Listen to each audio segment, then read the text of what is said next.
Mon nom est Raphaël, j'ai 34 ans et je vis à Pelotas, au Rio Grande do Sul. Aujourd'hui, lorsque je regarde en arrière et que je revois mon parcours, je ressens encore un frisson parcourir ma colonne en me rappelant cette nuit fatidique d'octobre 2015, quand mon arrogance et ma stupidité m'ont poussé à commettre la plus grave erreur de ma vie, donner un coup de pied dans une offrande à la croisée des chemins et défier, ivre et inconscient, Monsieur Tranca Ruas das Almas. Ce qui a suivi a été un cauchemar qui a failli me détruire entièrement, mais m'a aussi enseigné des leçons que je porte encore aujourd'hui, gravées non seulement dans ma mémoire, mais dans ma propre âme. Laisse-moi revenir un peu en arrière, pour que tu comprennes qui j'étais avant cet épisode transformateur. Je suis né et j'ai grandi à Pelotas, dans une famille de classe moyenne inférieure. Mon père, Monsieur Antonio, était ouvrier dans une usine de conserve, et ma mère, Donna Cleusa, travaillait comme femme de ménage dans 3 maisons différentes pour aider aux dépenses.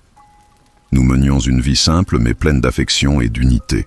J'ai grandi avec mes 2 jeunes frères, Julia et Pedrinho, dans une petite maison du quartier Fragata, où tout le monde se connaissait et où les portes restaient toujours ouvertes aux voisins. Mon enfance a été paisible, remplie de jeux de rue, de foot pieds nus sur le sol battu et de baignades dans la rivière pendant les chaudes après-midi d'été. Mes parents ont toujours été des personnes très travailleuses, mais aussi superstitieuses et religieuses. Ma mère assistait à l'église catholique chaque dimanche sans faute, et mon père, bien qu'il soit moins assidu, avait beaucoup de respect pour les choses de l'au-delà, comme il disait souvent. Je me souviens de lui me mettant en garde. « Fils, ne touche jamais à ce que tu ne connais pas. Le monde spirituel n'est pas un jeu.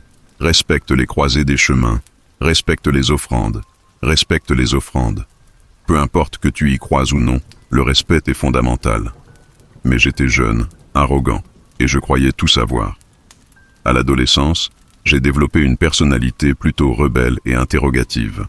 Je n'étais pas un mauvais garçon, mais j'avais ce besoin typique d'adolescent de défier, de prouver que j'étais fort, que je n'avais peur de rien. Mes amis les plus proches à cette époque étaient Marcelo et Thiago.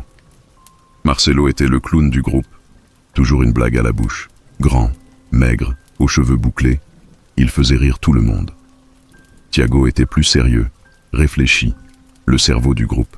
Il portait des lunettes à monture épaisse, un air intellectuel et toujours plongé dans un livre ou en train de parler de philosophie, de science et de logique. Nous étions inséparables depuis la 5e année. Pendant le primaire et la première année du lycée, notre amitié était solide comme le roc. Nous étudions ensemble, jouions au foot ensemble, partagions des rêves et des projets d'avenir. Je voulais faire des études d'éducation physique, Marcelo rêvait d'être comédien ou acteur, et Thiago avait déjà décidé qu'il serait ingénieur. C'était une belle époque, simple, où nos plus gros soucis étaient d'obtenir assez de bonnes notes pour passer l'année, et réunir assez d'argent pour aller au cinéma ou acheter une pizza le week-end. Ma mère a toujours été ma plus grande supportrice. Même fatiguée après une longue journée de travail dur, elle s'asseyait avec moi le soir pour m'aider à faire mes devoirs, m'encourageait quand j'étais découragé, me serrait dans ses bras quand j'avais un problème. Mon père, bien que plus sec dans ses démonstrations d'affection, était un exemple de dévouement et d'honnêteté. Il faisait des doubles tours quand il le fallait. N'a jamais manqué un jour de travail de sa vie. Et nous a toujours enseigné que la dignité se trouvait dans la sueur de notre front. Mes frères étaient ma joie. Julia, 7 ans plus jeune, était une fille douce, aux grands yeux curieux, toujours à me suivre dans la maison comme un chiot. Pedrinho, 5 ans plus jeune, était espiègle et plein d'énergie, toujours à faire des bêtises qui me faisaient rire. Quand je suis entré en 2e année de lycée, en 2014, les choses ont commencé à changer un peu. L'école était l'État Félix d'Acunha, un vieux bâtiment de 2 étages avec des murs écaillés et des bureaux gravés de noms et de déclarations d'amour adolescents. C'est cette année-là que j'ai rencontré Amanda, une fille qui venait d'être transférée de Porto Alegre. Elle était différente de toutes les filles que je connaissais. Cheveux longs bruns, yeux verts expressifs et un rire contagieux qui illuminait n'importe quel endroit. Amanda était extravertie, confiante, charismatique. En quelques jours, elle avait déjà conquis la moitié de l'école avec sa gentillesse et son côté cool. Je suis tombé amoureux d'elle quasi instantanément. Je passais les cours à la regarder du coin de l'œil, cherchant du courage pour engager la conversation. Marcelo voyait mon agonie et se moquait de moi, tandis que Thiago, toujours le plus pragmatique, m'encourageait simplement à aller lui parler. Mec, le nom tu l'as déjà, va chercher le oui, disait-il en remontant ses lunettes avec l'index. Il a fallu quelques semaines, mais j'ai finalement réussi à échanger mes premiers mots avec Amanda. J'ai découvert qu'elle était géniale, aimait la musique, danser, lire de la poésie et adorait les discussions profondes sur la vie. Nous avons commencé à nous promener ensemble dans les couloirs de l'école, à nous asseoir près l'un de l'autre pendant la pause, à échanger des messages sur Facebook jusque tard dans la nuit. C'était ce genre de connexion adolescente intense, pleine de papillons dans le ventre et d'attentes infinies. Mais il y avait un problème, Bruno Henrique. Bruno était le prototype du gosse de riche du lycée, fils d'un entrepreneur fortuné de la ville, propriétaire d'une chaîne de pharmacie. Il était beau, avait un sourire digne d'une pub de dentifrice, portait toujours des vêtements de marque, conduisait la voiture de son père, une berline argentée qui faisait baver toutes les filles, et était le capitaine de l'équipe de futsal de l'école. Bruno avait une popularité enviable, mais aussi un côté très arrogant et cruel. Depuis l'arrivée d'Amanda, Bruno avait jeté son dévolu sur elle. Il passait près d'elle tous les jours, lançait des remarques, l'invitait à des fêtes, offrait de la ramener en voiture. Amanda était polie, mais montrait clairement qu'elle n'était pas intéressée. Et ça, c'était inacceptable pour Bruno. Il n'avait pas l'habitude d'entendre non. Quand il a remarqué qu'Amanda et moi étions proches, Bruno a commencé à me voir comme un obstacle, et cela a réveillé son côté le plus sombre. Les provocations commencèrent subtilement. Bruno me bousculait dans les couloirs par inadvertance, faisait des remarques désobligeantes sur mes vêtements ou mes baskets usées, lançait des plaisanteries sur ma situation financière devant tout le monde. « Alors Raphaël, t'as réussi à réunir les pièces pour t'acheter un sandwich ou tu vas encore crever de faim aujourd'hui ?» disait-il assez fort pour que plusieurs personnes entendent tes rires.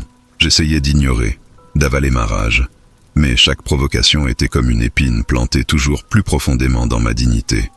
Marcelo et Thiago étaient toujours à mes côtés, me défendant quand ils le pouvaient, me conseillant de ne pas prêter attention à Bruno. « Ce mec est une merde, Raphaël. Il ne mérite pas ton attention. T'es bien meilleur que ce petit con qui n'a jamais bossé un jour de sa vie, » disait Marcelo en me tapant sur l'épaule. Thiago ajoutait « Bruno est un gars peu sûr de lui. Il a besoin de rabaisser les autres pour se sentir grand. Ignore-le, mec. Il se lassera vite. » Mais Bruno ne se lassait pas. Au contraire, cela a empiré quand Amanda a finalement accepté de sortir avec moi. Notre premier rendez-vous a été simple, mais parfait. Nous sommes allés manger un pastel dans un snack du centre-ville, avons marché le long du canal São Gonçalo en discutant de tout et de rien, et à la fin de la nuit, quand je l'ai ramenée chez elle, elle m'a donné un baiser qui a failli faire éclater mon cœur de joie. C'étaient ces baisers innocents des premiers amours, mais d'une intensité que seule la jeunesse peut connaître. À l'école, Amanda et moi avons commencé à sortir officiellement. Nous marchions main dans la main, déjeunions ensemble, échangions de petits mots pendant les cours. J'étais sur un nuage, me sentant l'homme le plus chanceux du monde.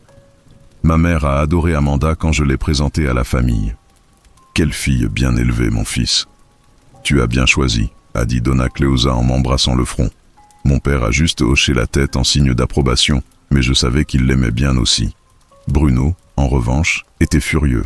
Il ne pouvait pas accepter qu'une fille comme Amanda ait choisi un paumé comme moi, ses mots, au lieu de lui. À partir de là, il a transformé ma vie scolaire en enfer. Il propageait de méchantes rumeurs sur moi, racontait que je sortais avec Amanda par intérêt, que j'étais un profiteur. Il a créé une fausse page sur les réseaux sociaux se faisant passer pour moi, postant des choses ridicules et gênantes. Une fois, il a même déchiré mon cahier de maths et jeté les feuilles dans les toilettes des garçons. Quand je me suis plainte à la directrice, Bruno avait déjà un alibi en béton, élaboré avec ses amis riches, et je fus le seul puni, recevant un avertissement pour avoir causé des problèmes et inventé des histoires. Malgré tout, Amanda est restée à mes côtés. « Raphaël, ne t'occupe pas de cet idiot. Il ne vaut rien. Tu es 10 fois l'homme qu'il ne sera jamais, » disait-elle en me serrant la main.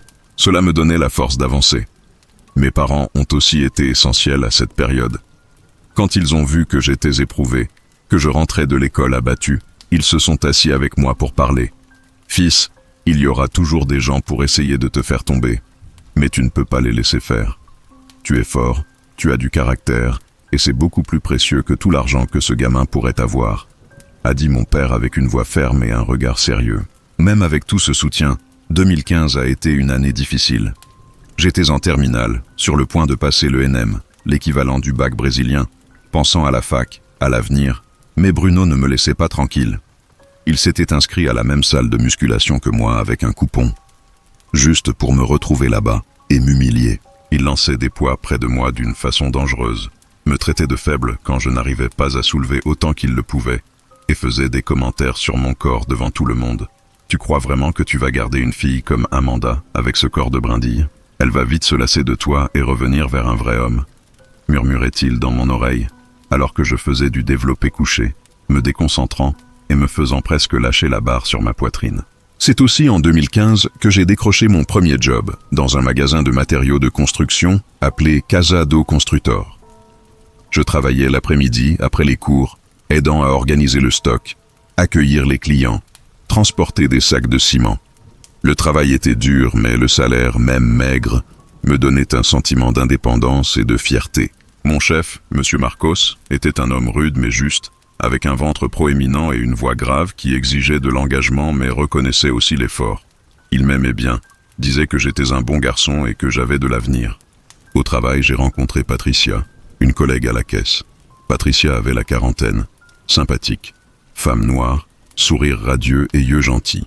Elle était spirit kardeciste et parlait toujours des énergies, du plan spirituel, de l'importance de l'équilibre. J'écoutais ces histoires avec un certain scepticisme. J'étais trop jeune, trop arrogant pour prendre ça au sérieux. Mais Patricia ne s'en offusquait jamais. Un jour tu comprendras, Raphaël. Le monde spirituel est bien plus réel que tu ne l'imagines. Respecte les forces que tu ne vois pas, car elles sont toujours là, disait-elle en comptant l'argent de la caisse. Amanda a aussi trouvé un travail dans un snack proche de l'école, et le week-end, nous nous retrouvions pour sortir. Notre relation était plus forte que jamais. Nous faisions des projets d'avenir, parlions de vivre ensemble un jour, de mener une vie simple mais heureuse. J'étais amoureux, et elle aussi. Marcelo et Thiago adoraient Amanda, et elle s'entendait très bien avec eux. Nous formions un groupe soudé, toujours ensemble, toujours à rire, toujours à nous soutenir. Mais Bruno restait une ombre constante, une épine plantée dans ma vie. Il avait commencé à travailler dans un des magasins de son père, et dès que moi ou Amanda passions devant, il apparaissait à la vitrine pour nous faire un signe moqueur. Il continuait à répandre des mensonges sur moi, essayant de ternir ma réputation. Certains le croyaient, il était riche, populaire et avait la tchatche. D'autres, heureusement, savaient qu'il n'était qu'un petit con gâté. Puis arriva cette nuit maudite d'octobre. C'était un samedi, le 17, une date gravée à jamais dans ma mémoire. Marcelo fêtait ses 18 ans et avait organisé une fête dans une ferme louée en périphérie de la ville, un endroit isolé entouré d'eucalyptus et d'un silence rural seulement brisé par le bruit des grillons et du vent. Il y avait de la musique forte, de l'alcool à volonté et plein de jeunes. Amanda était magnifique ce soir-là, dans une robe simple mais absolument superbe. Thiago était là aussi, essayant d'être plus détendu et moins sérieux, ce qui était toujours comique à voir. J'ai beaucoup bu ce soir-là. Je ne buvais pas souvent, mais j'étais heureux, détendu, profitant du moment avec mes amis et ma copine. Bière, vodka, boissons énergisantes, tout mélangé de façon irresponsable. Vers 3 heures du matin, la fête se vidait. Marcelo, Thiago, moi et 2 autres amis, Felipe et Jonas, avons décidé de rentrer à pied, habitant relativement près. Amanda était partie plus tôt avec une amie. Nous étions tous saouls, riant à gorge déployée, faisant du bruit dans les rues désertes, nous sentant invincibles. C'est alors que nous sommes arrivés à une croisée des chemins. Une croisée typique de quartier populaire. Sol battu, maisons simples aux alentours, rares lampadaires qui peinaient à éclairer. Et là, juste au centre, se trouvait une offrande. Bougies rouges et noires, encore allumées, vacillant dans l'air nocturne. Une bouteille de cachaça, des cigares, de la farine jaune, morceaux de viande, pièces de monnaie, une poupée faite de tissu noir et une calebasse avec un liquide sombre au parfum fort et sucré. C'était une offrande complète, clairement faite avec sérieux et intention. « Regardez les gars, une macumba !» cria Felipe en riant et en désignant l'offrande. « Quelle trouille, hein ? Quelqu'un ici croit à ces trucs ?» se moqua Jonas, déjà chanceleux d'alcool. « J'aurais dû partir. J'aurais dû me rappeler les paroles de mon père, le respect qu'il prônait. J'aurais dû me rappeler les alertes de Patricia sur le monde spirituel. Mais l'alcool, L'arrogance juvénile et une rage accumulée de mois d'humiliation et de frustration ont fait naître en moi quelque chose d'insensé et de destructeur. Je voulais prouver que je n'avais peur de rien, que j'étais fort, audacieux. Je voulais hurler à l'univers que rien ne pouvait m'atteindre, ni Bruno, ni personne. Avant que Marcelo ou Thiago aient le temps de m'arrêter, je me suis avancé titubant vers l'offrande. « La macumba, c'est pour les faibles. J'ai pas peur de ces conneries », ai-je crié, la langue pâteuse et les yeux fous. Thiago a tenté de me retenir par le bras. « Raphaël, ne fais pas ça, mec. Laisse ça tranquille. » Mais j'étais aveuglé par l'ivresse et la colère. J'ai levé la jambe et, de toutes mes forces, j'ai violemment donné un coup de pied à l'offrande. La calebasse s'est brisée, répandant partout le liquide sombre. Les bougies se sont éteintes sous l'impact, les pièces se sont éparpillées, la farine s'est dispersée au vent. La poupée de tissu noir a roulé plus loin, semblant me fixer de ses yeux vides en bouton. Et alors, dans un moment de folie totale, d'arrogance suprême, de stupidité monumentale, j'ai hurlé vers le ciel étoilé. « Hé, Trancaruas, oui, je te parle, viens me prendre si t'en as le courage. J'ai pas peur de toi, poltron, tu n'es rien. La macumba, c'est du mensonge. Viens me chercher, petit exu de bas étage. » Un instant, il y eut un silence absolu. Même les grillons se sont tus. Le vent a cessé. J'ai senti un frisson étrange me traverser la colonne. Mais j'attribuais ça à la fraîcheur de la nuit. Marcelo était blême, me regardant comme si j'étais devenu complètement fou. Felipe et Jonas esquissaient des rires nerveux. Thiago secouait la tête, déçu. « Tu n'aurais pas dû faire ça, Raphaël. » Vraiment. Mais, saoulé idiot, j'ai simplement haussé les épaules et continué à marcher en riant, comme si j'avais fait la meilleure blague du monde. Les autres me suivaient en silence, clairement mal à l'aise. Quand je suis rentré, vers 4 heures du matin, je me suis écroulé tout habillé sur mon lit. Je me suis réveillé le lendemain avec une gueule de bois terrible. La tête bourdonnait, la bouche desséchée, l'estomac retourné. Mais il y avait autre chose en plus. Une étrange sensation, une inquiétude que je ne savais pas expliquer. C'était comme si quelque chose avait changé, comme si une porte invisible s'était ouverte et qu'une ombre était entrée dans ma vie. Les premiers jours, j'ai essayé d'ignorer ce sentiment. J'ai pensé que c'était juste de la culpabilité, ou les effets de la beuverie, ou peut-être juste de la fatigue. Mais des choses ont commencé à se produire. D'abord petites. Je voyais des ombres du coin de l'œil, des formes qui disparaissaient quand je tournais la tête. J'entendais des chuchotements quand j'étais seul dans ma chambre, des voix basses, indistinctes, qui semblaient venir des murs. Mes rêves sont devenus perturbants. Je rêvais de cette croisée, de la poupée noire me fixant, d'une grande silhouette sombre coiffée d'un chapeau haut de forme et d'une cape rouge qui riait de moi d'un rire effrayant. Une semaine après l'incident, j'ai commencé à ressentir des douleurs inexpliquées. Mes jambes étaient lourdes, comme attachées à des chaînes. Ma poitrine était oppressée, je peinais à respirer. Mes mains se sont mises à trembler sans raison. Je suis allé au centre de santé du quartier, passer des examens de sang, radio, ECG. Tout était normal. Tu es en parfaite santé, Raphaël. Peut-être du stress, de l'anxiété. Tu devrais voir un psychologue, m'a dit la médecin, une vieille dame aux cheveux gris et lunettes suspendues au cou. Mais je savais que ce n'était pas simplement de l'anxiété. Quelque chose n'allait pas, profondément. Les ombres devenaient plus nettes, plus présentes. Je me réveillais au milieu de la nuit en ayant la sensation que quelqu'un se tenait près de mon lit à m'observer. Je sentais un poids sur la poitrine, comme si quelque chose s'asseyait sur moi, m'étouffant. Je criais, gigotais, et ma mère entrait en courant allumer la lumière, me trouvant trempé de sueur. « Qu'y a-t-il, mon fils? Tu fais des cauchemars ?» s'inquiétait-elle en tenant mon visage. « Je ne sais pas, maman. Je ne sais pas ce qui m'arrive, » répondais-je en larmes. Amanda a constaté qu'il se passait quelque chose. J'étais plus distant, fermé, apeuré. Elle essayait de me parler, me faire parler, mais j'avais honte de lui avouer ce qu'il se passait. Comment expliquer qu'on se croit hanté, que je voyais des choses? Elle croirait que je devenais fou. Marcelo et Thiago ont également remarqué mes changements. « Mec, t'es pas bien. Qu'est-ce qui se passe? C'est à cause de cette nuit-là » a demandé Marcelo en s'asseyant à mes côtés pendant la pause. « Je ne sais pas, Marcelo. Je crois que j'ai fait une très grosse bêtise. J'ai l'impression que quelque chose me poursuit, ai-je avoué d'une voix tremblante. Thiago, toujours sceptique, a essayé de rationaliser. Raphaël, C'est psychologique. Tu te sens coupable d'avoir donné un coup de pied dans cette offrande, et ton esprit invente ces choses. Tu as besoin d'une thérapie, pas d'un exorcisme.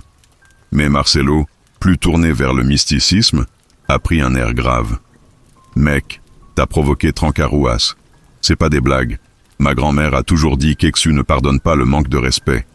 Faut que tu cherches de l'aide spirituelle. Vite. Je ne voulais pas y croire, mais je ne pouvais plus faire autrement. Les choses empiraient chaque jour. Je faisais des crises de panique en cours, en sueur froide, tachycardique, persuadé de mourir. Mes résultats scolaires ont chuté. Mon travail aussi en a pâti. Je cassais des choses, étais distrait, faisais des erreurs bêtes. Monsieur Marcos m'a interpellé plusieurs fois, inquiet. « Raphaël, ça va pas. Qu'est-ce qui se passe, fiston ?» C'est Patricia qui m'a finalement ouvert les yeux. Elle a senti mon énergie lourde, mon regard éteint, ma présence agitée. Elle m'a appelé à part pendant une pause au travail, plongeant son regard dans le mien. « Raphaël, tu portes quelque chose de très lourd, je le sens. T'as touché à ce qu'il fallait pas, non ?» J'ai craqué. Je lui ai tout raconté. La fête, l'alcool, l'offrande que j'ai frappée, le défi lancé à Trancarouas, les ombres, les cauchemars, les douleurs inexpliquées. Patricia a tout écouté en silence, secouant la tête avec une profonde inquiétude. « Mon garçon, tu n'as pas idée de la gravité de ce que tu as fait. Exu est une force puissante, et Trancarouas, c'est pas pour rire. C'est le gardien des croisés, le protecteur des passages, et tu l'as défié directement. Tu dois chercher de l'aide, vite. Mais qu'est-ce que je peux faire, Patricia? Je suis désespéré, je n'en peux plus. » Sanglotai-je, sans cacher mes larmes. « Tu dois consulter une meuf de Santo, quelqu'un qui connaît l'Umbanda, le candomblé, qui sait travailler avec Exu. Je connais quelqu'un, Manzilda. C'est une femme puissante, sérieuse, qui travaille avec les entités depuis plus de 30 ans. Elle a un terreiro en périphérie, dans le quartier Porto. Je vais te donner son adresse et son téléphone. Mais tu dois y aller avec respect, humilité et le cœur ouvert. Il te faudra suivre les rituels, accepter la purification spirituelle, demander pardon. Beaucoup de pardon. » J'ai noté l'adresse d'une main tremblante. Patricia m'a saisi par les épaules et, avec fermeté, « Raphaël, traîne pas. Chaque jour qui passe, la situation empire. Vas-y au plus vite. » Je suis rentré ce soir-là et ai tout raconté à ma mère. Elle a été choquée, mais contre toute attente, ne m'a pas jugé. Donna Cleosa était catholique, mais croyait aussi aux prières et au monde spirituel. Elle connaissait déjà des histoires d'individus ayant touché à ce qu'il ne fallait pas, et s'étant mal fini. « Mon fils, t'as été bien imprudent. Mais ce n'est pas le moment de se lamenter. On va régler ça. J'irai avec toi voir cette main de Santo. Demain. » Mon père, plus sceptique, était inquiet, mais a admis qu'il fallait agir. Si ça te fait du mal, il faut chercher une solution. Je comprends pas ces trucs, mais je crois qu'il existe des forces qu'on ne comprend pas. On va faire ce qu'il faut. Le lendemain, un lundi, j'ai séché le travail et l'école. Ma mère aussi. Nous avons pris 2 bus jusqu'au quartier Porto, une zone modeste, rues en terre battue, maisons de bois et de briques. Le terreiro de Manzilda était dans une petite maison blanche et bleue, avec une cour envahie de plantes et d'arbres. Un portail en fer avec des symboles peints que je ne reconnaissais pas, et une discrète plaque « Terreiro Casa de Oxala, Iogum ». Nous avons frappé, et une jeune femme aux longues tresses vêtue de blanc nous fit entrer. La maison était modeste, mais pleine d'énergie. Il y avait des images de saints catholiques mêlées à des statues d'Orixa, des bougies colorées, une forte odeur d'encens et d'herbe. Les murs étaient décorés de colliers de perles, et dans un coin, un petit autel avec des offrandes de fruits, fleurs et boissons. On nous conduisit dans une petite pièce où nous avons attendu quelques minutes. Puis la porte s'est ouverte et Manzilda entra. Femme noire d'environ 60 ans, taille moyenne, robe blanche longue, turban blanc, multiples colliers de perles. Son visage était sérieux mais serein, et ses yeux semblaient lire au fond des âmes. Il y avait chez elle une autorité magnétique, imposant le respect immédiatement. « Asseyez-vous », dit-elle d'une voix ferme mais douce, désignant 2 chaises en bois. Nous obéîmes. Manzilda s'assit sur une chaise en osier, nous observant en silence plusieurs secondes qui parurent une éternité. Je sentais qu'elle m'examinait spirituellement, sondait mon énergie, sentait ma détresse. « Tu as touché à ce qu'il ne fallait pas », déclara-t-elle, non en posant une question, mais comme une évidence, sans jugement, juste une constatation. Oui, madame, j'ai fait une chose terrible. J'étais saoul, j'étais en colère, et j'ai donné un coup de pied à une offrande à une croisée. Et j'ai défié monsieur Trancarouas, avouai-je, sentant un énorme poids sur ma poitrine. Manzilda ferma les yeux, hocha la tête lentement. Exu Trancarouas d'Azalma, l'un des plus puissants gardiens des croisés. Et toi, dans ton ignorance et ton arrogance, tu l'as défié. Tu n'as pas idée de la gravité de tes actes, garçon. Je sais, Manzilda, j'ai fait une erreur. Je paie cher pour ça. Aidez-moi. Je n'en peux plus. On me poursuit, je fais des cauchemars, je souffre. Je deviens fou, suppliai-je en larmes. Ma mère me tint la main, émue. S'il vous plaît, madame, sauvez mon fils. C'est un bon garçon, il regrette. Faites ce qu'il faut, mais sauvez-le. Manzilda me fixa d'un regard ferme. Je peux t'aider, mais ce sera dur, long. Exu réclame réparation. Il t'a mis une lourde charge. Chaque jour qui passe empire la situation. Tu devras suivre un traitement spirituel complet. Bain d'herbe, ébauche, offrande de réparation, séance d'incorporation pour demander pardon directement à Exu. Tu devras faire preuve d'humilité sincère, d'un vrai repentir. Et même là, il n'est pas garanti qu'il accepte tout de suite. Exu est juste, mais dur envers ceux qui le manquent de respect. Je ferai tout, Manzilda. Je veux juste que ça s'arrête. Retrouver la paix, répondis-je, désespéré. Alors ainsi soit-il. On commence aujourd'hui. Il me faudra certaines choses. Je vais te donner une liste, dit-elle, se levant et allant à un petit bureau pour prendre papier et stylo. Elle écrivait tout haut, 7 types d'herbes, aruda, guinée, romarin, basilic, épée de Saint-Georges, comigo ningimpode et basilic africain. 3 bougies blanches, 3 rouges, 3 noires. Une bonne bouteille de cachaça. De bons cigares. Un coq rouge. Farine de dandé, huile de dandé, miel, pièces neuves, un tissu rouge et un noir. Et elle s'arrêta, me fixant. Quelque chose de personnel, que tu utilises souvent. Bonnet, t-shirt préféré, chaussures. Ma mère notait tout dans son carnet. Et pour le coup, le traitement spirituel est gratuit. Je ne facture pas les consultations et rituels, mais vous devrez acheter les matériaux pour les offrandes. Environ 200 réés, peut-être plus selon où vous les achetez, expliqua Manzilda. 200 réés, c'était beaucoup pour nous, mais c'était la vie de son fils. Ma mère acquiesça. On y arrivera, madame. Manzilda remit la liste et précisa. Achetez ces objets et revenez demain à 19h. Premier bain de purification et offrande. J'aurai aussi besoin d'articles que je vous cacherai, car ils relèvent du secret du rituel. Ayez confiance. Nous avons confiance, Manzilda, répondit ma mère. Avant que nous partions, Manzilda prit un verre d'eau, ferma les yeux, murmura quelques mots et fit le signe de croix au-dessus. Puis elle me le donna. Bois, ça te soulagera temporairement. Je bus d'un trait. Ce n'était que de l'eau, mais je sentis comme un poids soulevé de mes épaules.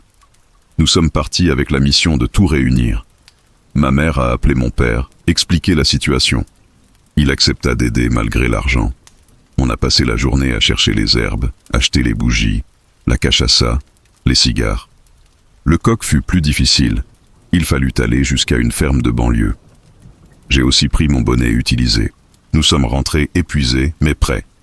Amanda a appelé, inquiète par mon absence à l'école. Je lui ai tout expliqué. Elle a eu peur, mais m'a soutenu. Je suis là, mon amour. Tu n'es pas seul. On va affronter ça ensemble. Marcelo et Thiago ont aussi appelé. J'ai parlé des rituels qui allèrent commencer. Marcelo fut soulagé. Thiago, toujours sceptique, dit « Si ça te fait du bien, c'est le bon chemin. Cette nuit-là, j'ai mieux dormi grâce à l'eau bénite. Les cauchemars étaient moins intenses. Le lendemain, mardi, je suis allé à l'école. J'ai essayé d'agir normalement, mais ma tête était ailleurs. À 18h30, avec ma mère, nous reprîmes le bus, sac à la main. Arrivé pile à 19h. Manzilda nous attendait, déjà habillée en tenue rituelle, jupe rouge et blanche, bustier blanc, plus de colliers encore, turban. Elle nous mena dans la cour, un espace entouré d'arbres, allumé par des bougies et des torches. Posez les objets sur cette table. ordonna-t-elle. Nous obéîmes. Maïzilda prépara le bain d'herbe, grand chaudron, eau, les herbes ajoutées une à une en chantant en yoruba. Elle écrasait les herbes, leur parfum fort s'intensifiait, mélange de mentholé, de terre, d'herbacées. Après le bain, elle alluma des bougies en cercle. « Enlève ton t-shirt, reste en pantalon et pieds nus », ordonna-t-elle. J'obéis, sentant le froid. Elle me versa le bain d'herbe 3 fois, chantant et priant. Ma mère silencieuse récitait son chapelet. Ce bain va enlever les énergies négatives. Il faudra le prendre 7 jours de suite, même heure. Je prépare une bouteille à fer à la maison, expliqua-t-elle. Après cela, elle me passa une serviette blanche, des vêtements blancs. Maintenant, offrande de réparation. Il faut aller à la croisée. Mon cœur s'accéléra. Retourner à une croisée, c'était la dernière chose que je voulais. Mais je savais que je devais affronter cela. Maïzilda prépara l'offrande avec minutie et soin. Elle mit dans un bol en terre cuite la farine de dandé, les cigares, la cachaça, le miel, les pièces, des morceaux de viande qu'elle avait préparés avec des épices spécifiques, mon bonnet et quelques autres objets qu'elle n'a pas révélés, respectant le secret dont elle avait parlé. Elle enveloppa le tout dans un tissu rouge et noir, en l'attachant soigneusement. Nous sommes montés dans la voiture d'un fils de saint du Terreiro, un jeune homme discret, et nous avons roulé jusqu'à une croisée dans le quartier voisin. C'était une croisée très fréquentée, avec des voitures qui passaient, mais Maïzilda a dit que le lieu importait peu. L'important, c'est l'intention et le respect. Nous sommes descendus de la voiture, et Maïzilda m'a demandé de porter l'offrande. Nous avons marché jusqu'au centre de la croisée. Elle a allumé des bougies rouges et noires, formant une croix. Puis, elle m'a fait agenouiller. Maintenant, tu vas demander pardon. Avec un cœur ouvert, une vraie humilité. Inutile de parler pour rien dire. Exu, c'est quand c'est sincère, et quand ça ne l'est pas. Parle. Je me suis agenouillé là, au milieu de la croisée. Des gens passaient et nous regardaient curieusement. Mais je m'en fichais. Les larmes coulaient déjà sur mon visage. « Seigneur Trancaruas, je viens ici aujourd'hui avec le cœur plein de repentir et de honte. Je vous ai manqué de respect. J'ai profané une offrande faite avec foi. Je vous ai défié par pure arrogance et ignorance. Je ne savais pas, je ne comprenais pas, mais cela n'excuse en rien ce que j'ai fait. Je vous demande, du fond de mon âme, de me pardonner. Je souffre, je paie, mais je reconnais que la faute est mienne. Je vous demande pardon, Seigneur. Je vous demande miséricorde. Je promets de ne jamais plus manquer de respect à vous ou à une autre entité à l'avenir. Je promets d'honorer les croisés, de respecter les offrandes, d'enseigner ce respect aux autres. S'il vous plaît, Seigneur Trancaruas, pardonnez-moi. » Maïzilda a commencé à chanter un chant pour Exu, tapant des mains en rythme. D'autres fils de saints du groupe se sont joints au chant. L'énergie de ce moment était intense, palpable. Je sentais que quelque chose se passait, qu'une présence était là, à écouter, observer, juger. Après quelques minutes, Maïzilda me demanda de déposer l'offrande au centre de la croisée et de m'en aller, sans regarder en arrière. J'ai obéi mot pour mot. Nous sommes remontés en voiture, en silence. Sur le chemin du retour au Terreiro, Maïzilda parla. C'était un bon début, mais il reste encore du travail. Exu a entendu, mais il est encore irrité. Il faudra d'autres rituels, d'autres offrandes. Cela prendra au moins 3 semaines. Dans les semaines suivantes, ma vie est devenue une routine de traitement spirituel. Je prenais les bains d'herbe religieusement chaque jour. Je suis retourné au Terreiro encore 4 fois pour assister à des séances d'incorporation, où Maïzilda recevait les entités d'Exu et parlait directement avec elles en mon nom. C'était des expériences intenses et effrayantes, mais aussi transformatrices. Je voyais cette femme frêle se transformer complètement quand elle incorporait. Sa voix changeait, sa démarche changeait, son regard devenait perçant et autoritaire. Je parlais à Exu à travers elle. Je demandais pardon à répétition. J'offrais plus de présents, plus de promesses. Peu à peu, les choses se sont améliorées. Les ombres ont commencé à disparaître, les cauchemars sont devenus moins fréquents, les douleurs ont diminué. Je sentais que le poids se soulevait, que la charge était enlevée. Maïzilda expliquait qu'Exu acceptait mon repentir, mais que je devais rester ferme et respectueux. Pendant cette période, Amanda a été mon port d'attache. Elle m'a accompagné lors de certaines visites au Terreiro, a participé à quelques séances, m'a soutenu quand j'étais faible. Marcelo et Thiago étaient aussi présents, venant me voir, m'appelant, me rappelant que j'avais des amis qui se souciaient de moi. Ma famille fut mon pilier, ma mère, mon père, mes frères, tous m'ont entouré d'amour et d'aide. Mais, pendant que je menais mon combat spirituel, Bruno restait une ombre dans ma vie matérielle. Il avait remarqué ma fragilité, mon absence, ma différence, et en profitait pour intensifier ses provocations. Il a lancé une rumeur à l'école que je devenais macumbeiro, que j'étais possédé, que je devenais fou. Certains riaient, d'autres me regardaient avec pitié ou peur. Bruno trouvait cela hilarant. Mais je n'avais plus d'énergie pour m'occuper de Bruno. Je menais une bataille bien plus grande, bien plus importante. Peu à peu, au rythme du traitement spirituel, je reprenais des forces psychiquement, moralement et mentalement. Après 3 semaines intenses de rituels, de bains et d'offrandes, Munzilda m'a finalement appelé pour une conversation. Exu Trancaruas, accepte tes excuses. La charge est retirée. Tu es libre. Mais n'oublie jamais ce que tu as traversé. Que cet apprentissage te guide toute ta vie. Le respect est la base de tout. J'ai pleuré de soulagement et de gratitude. J'ai pris Munzilda dans mes bras, la remerciant de tout mon cœur. Ma mère aussi pleurait, soulagée. Nous avons fait une dernière offrande de remerciement, et enfin, après près d'1 mois d'enfer, j'ai pu recommencer à vivre. La fin de l'année 2015 a été une période de reconstruction. Je me suis consacré aux études, j'ai relevé mes notes, j'ai passé le NM et, à ma grande joie, j'ai obtenu un score qui me permettait d'entrer en faculté publique d'éducation physique. Amanda et moi étions plus unis que jamais. Marcelo et Thiago restaient mes meilleurs amis. J'avais appris une leçon qui ne s'effacerait jamais. Mais la vie avait encore un dernier tournant à m'offrir. En décembre, 2 semaines avant Noël, il s'est passé quelque chose qui a tout changé concernant Bruno. Il avait obtenu un emploi à temps partiel à la pharmacie de son père, comme je l'ai déjà mentionné, et se prenait pour le gérant alors qu'il n'était qu'un employé ordinaire. Un jour, lors d'un audit surprise de la surveillance sanitaire, ils ont découvert que des médicaments circulaient illégalement hors de la pharmacie. Les caméras de sécurité ont surpris Bruno en train de prendre des boîtes de médicaments pour les vendre illégalement à des connaissances. Ce fut un énorme scandale. La pharmacie a été sanctionnée, a failli perdre sa licence, et le père de Bruno, furieux et humilié, a non seulement licencié son propre fils, mais l'a aussi mis dehors. Bruno a dû témoigner à la police, a été poursuivi, et sa réputation s'est effondrée du jour au lendemain. Le gosse de riche populaire et intouchable est devenu le paria de la ville. Les gens qui le vénéraient l'évitaient. Il a perdu ses amis, le respect, tout.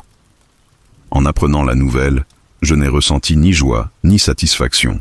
Juste une pointe de pitié, et, étonnamment, un sentiment de compassion. Je savais ce que c'était que de souffrir, d'être humilié, de toucher le fond. Et même si Bruno m'avait fait du mal, je ne lui souhaitais pas cela. 3 ans ont passé. Nous étions en 2018, et j'étais en 3e année de faculté d'éducation physique. Amanda et moi avions rompu amicalement. Nos chemins avaient divergé, mais nous étions restés amis. Je travaillais comme coach sportif dans une salle de gym, heureux et épanoui. Marcelo avait vraiment suivi une carrière artistique, faisait du stand-up et commençait à avoir du succès. Thiago terminait son école d'ingénieur, avec déjà une offre d'emploi dans une multinationale. Un jour, à la salle, alors que je préparais l'entraînement d'un client, j'ai vu un visage familier entrer. C'était Bruno, mais pas l'arrogant et suffisant que je connaissais. Un Bruno différent, maigre, barbu, des cernes, des vêtements simples et usés. Il m'a vu et, un instant, nos regards se sont croisés. J'ai vu de la honte, de la tristesse et du remords dans ses yeux. Il s'est approché timidement. « Raphaël, salut. Je ne sais pas si tu voudras me parler, mais j'ai besoin de te demander quelque chose. »« Salut, Bruno, » ai-je répondu, sans hostilité. « Qu'est-ce que tu veux ? Je voulais savoir si tu pourrais me laisser m'entraîner ici. Je n'ai pas d'argent pour un coach perso, mais peut-être que je pourrais faire du bénévolat à la salle en échange d'accès aux appareils. J'essaie de reconstruire ma vie. J'ai tout ruiné, Raphaël. Tout. Et c'est en grande partie à cause de mon arrogance et de ma cruauté. J'ai fait du mal à beaucoup de gens, y compris toi. Je voulais te demander pardon. J'ai été surpris. Cette excuse semblait sincère, lourde d'un vrai poids. J'ai vu en Bruno, pour la première fois, un humain faillible, brisé, cherchant la rédemption. Bruno, je te pardonne. De tout cœur. Ce que tu m'as fait m'a blessé, mais j'ai appris à pardonner. Quant à la salle, laisse-moi voir avec le gérant. Je vais voir ce que je peux faire pour t'aider. Les yeux de Bruno se sont emplis de larmes. Merci Raphaël. Merci beaucoup. Tu n'imagines pas ce que cela signifie pour moi. J'ai parlé au gérant, expliqué la situation, et nous avons trouvé un compromis. Bruno ferait le ménage et l'entretien 3 fois par semaine, en échange de s'entraîner et de recevoir mes conseils gratuitement. Il a accepté aussitôt. Les mois suivants, j'ai entraîné Bruno, et au fil des séances, nous avons eu de longues conversations. Il m'a raconté comment il avait tout perdu, comment son père ne lui parlait plus, comment ses amis avaient disparu, comment il était tombé en dépression et avait pensé au suicide. Il m'a dit qu'il avait fait une thérapie, qu'il avait demandé de l'aide, qu'il voulait devenir une meilleure personne. Moi, de mon côté, je lui ai parlé de mon chemin, de l'incident à la croisée, du traitement spirituel avec Mathilda, des leçons apprises. Bruno a tout écouté avec attention et respect. Raphaël, tu es beaucoup plus fort que je ne le serai jamais. Tu as affronté des démons, littéralement, et tu t'en es sorti. Moi, je n'ai affronté que les conséquences de mes propres actes, et j'ai failli ne pas y survivre. Bruno, la force, ce n'est pas de ne jamais tomber, c'est de se relever après la chute. Tu te relèves, et c'est déjà énorme. Aujourd'hui, en 2025, je regarde en arrière et je vois tout mon parcours avec un mélange de gratitude et d'apprentissage. Cette nuit où j'ai frappé l'offrande à la croisée et défié Trancaruas a été sans doute la plus grande erreur de ma vie. Mais ce fut aussi le tournant qui m'a transformé en la personne que je suis. J'ai appris le respect. Respect pour les croyances des autres. Respect pour le monde spirituel. Respect pour les forces que nous ne comprenons pas. J'ai appris l'humilité. Nous ne sommes pas détenteurs de la vérité. Il y a bien plus entre le ciel et la terre que ne l'imagine notre philosophie. J'ai appris le pardon, aussi bien à recevoir qu'à donner, en comprenant que nous faisons tous des erreurs, que nous tombons tous, et que nous méritons tous une seconde chance. Mathilda est devenue une figure d'une importance capitale dans ma vie. Je continue à fréquenter le terreiro, pas comme fils de saint, mais comme quelqu'un qui cherche connaissance et équilibre spirituel. Elle est devenue une conseillère, une mentor, une seconde mère. Bruno, crois-le ou non, est devenu un ami. Pas un ami proche comme Marcelo ou Thiago, mais quelqu'un pour qui j'ai de l'affection sincère et que je soutiens. Il a réussi à se relever, travaille dans un magasin de sport, fait des études à distance de gestion et reconstruit peu à peu ses liens familiaux avec son père. Amanda a poursuivi sa vie, s'est mariée avec un gars formidable, et nous échangeons encore des messages de temps à autre, toujours avec respect et bienveillance. Marcelo cartonne comme humoriste, fait des spectacles dans tout le Brésil. Thiago, ingénieur accompli, vit à São Paulo, mais chaque fois qu'il revient à Pelotas, on se retrouve et on profite. Ma famille reste mon pilier. Mes parents sont maintenant à la retraite. Ma mère profite enfin du repos après toutes ces années de dur labeur. Julia fait des études de pédagogie. Pedrinho est au lycée, rêvant de devenir footballeur. Je suis diplômé, je travaille comme professeur d'éducation physique dans une école municipale et aussi comme coach sportif. J'ai une vie simple, mais pleine et heureuse. J'ai compris que la vraie richesse ne repose ni dans l'argent, ni dans le statut, ni dans le pouvoir, mais dans les relations qu'on construit, l'amour qu'on donne et reçoit, la paix de l'esprit qu'on conquiert. Et j'ai appris, plus que tout, que sorcellerie, magie, magie noire, pacte, tout cela existe et est réel. Ce n'est pas de la superstition, ni du folklore ou de la fantaisie. C'est une force puissante qui peut autant détruire que sauver. J'ai été détruit par le manque de respect envers cette force, et j'ai été sauvé par une puissante main de Santo qui m'a montré le chemin de l'humilité et du respect. Si tu lis ceci, et que tu as déjà touché à ce qu'il ne fallait pas, cherche de l'aide immédiatement. Si tu connais quelqu'un qui traverse une situation similaire, ne l'ignore pas, ne le minimise pas. Le monde spirituel est sérieux, et les conséquences d'y toucher irresponsablement peuvent être dévastatrices. Respecte les croisées, respecte les offrandes, respecte les croyances des autres, respecte ce que tu ne comprends pas. Et si un jour tu fais une erreur comme moi, aie le courage de demander pardon, de t'humilier, d'apprendre. Car au fond, la vie est une croisée constante, pleine de choix, de chemins, de conséquences. C'est à nous de choisir la voie du respect, de l'humilité et de l'amour.